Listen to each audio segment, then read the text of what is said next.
Saudara-saudari yang terkasih, kita jumpa lagi dalam Pelita Hati hari ini, Kamis 23 Februari 2023, hari Kamis sesudah Rabu Abu. Bersama saya Romo Thomas Suratno SC dari Paroki Cilandak, Jakarta Selatan, mendengar dan merenungkan sabda Tuhan, yakni firman Tuhan yang tersurat dalam Injil Lukas, bab atau pasal 9, ayat 22 sampai dengan ayat 25.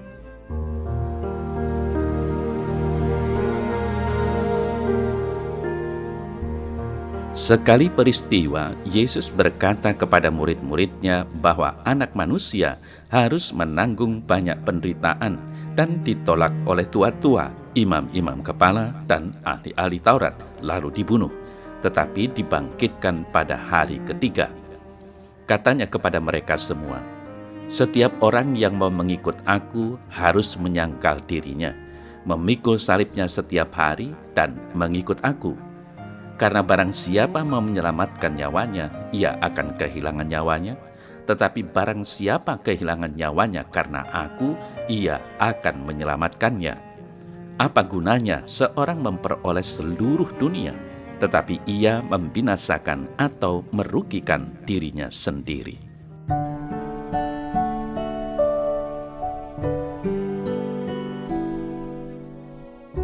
Saudara-saudari yang terkasih, pepatah tradisional berikut ini tetap layak kita padukan dengan semangat Yesus.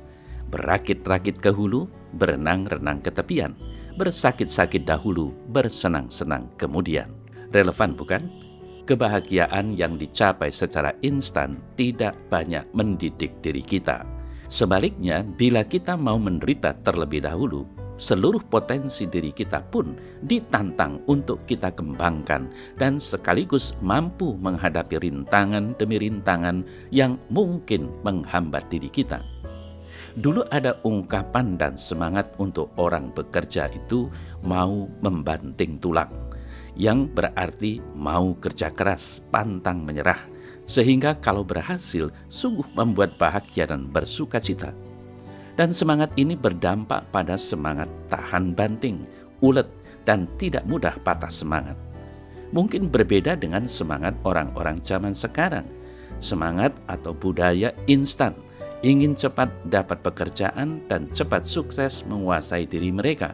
Tidak mau bekerja keras, namun ingin cepat dapat posisi yang aman. Akibatnya, bila jatuh, langsung frustrasi dan sulit bangkit karena semangat perjuangannya yang instan tadi, tidak ulet.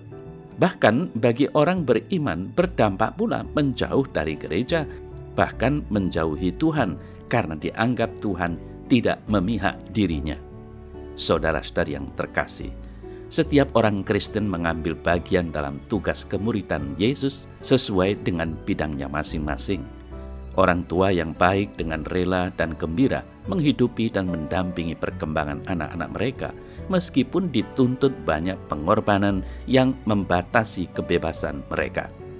Seorang imam, biarawan-biarawati, siap diutus kemana saja untuk melayani sesama yang membutuhkan. Meski medan pekerjaan tidak selalu gampang, namun kesetiaan mengikuti jalan Tuhan menyemaikan buah-buah pengharapan, iman, dan cinta bagi semua orang.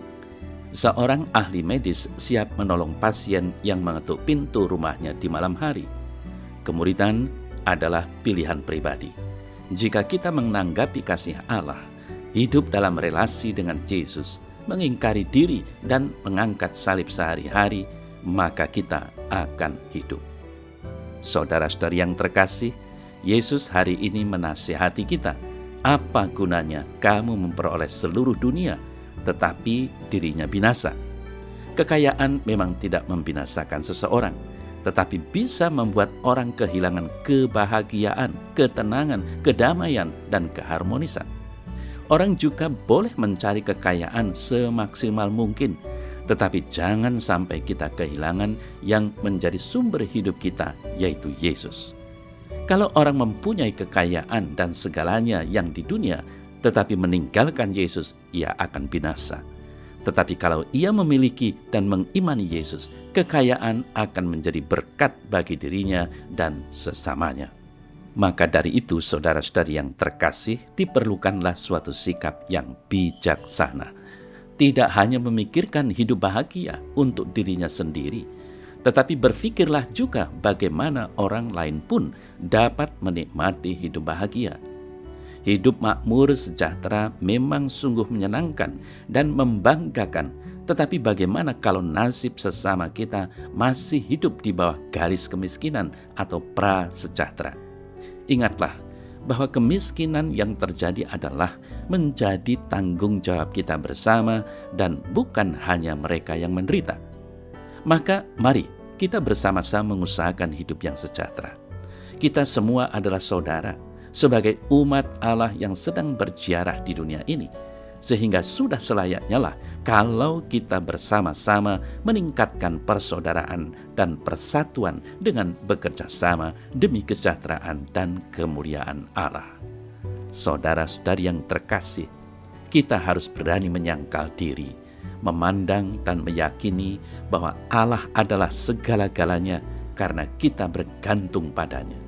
Kita juga harus berani menjalankan roda kehidupan ini setiap hari sebagai salib yang harus kita pikul dalam setiap langkah dalam mengikuti Tuhan kita Yesus Kristus.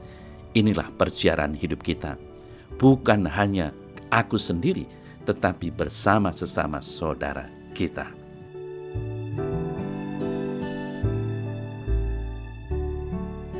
Dalam nama Bapa dan Putra dan Roh Kudus. Amin. Ya Tuhan Yesus, Engkau mengingatkanku untuk menata hidup lebih serius di mana jiwa dihidupi. Ajarilah aku untuk menata hidup ini, agar aku tidak hanya tergiur oleh hal-hal duniawi, tetapi aku mampu pula untuk mengolah hidup rohani demi keselamatan jiwaku. Amin. Semoga Allah yang Maha Kuasa memberkati saudara dalam nama Bapa dan Putra dan Roh Kudus. Amin.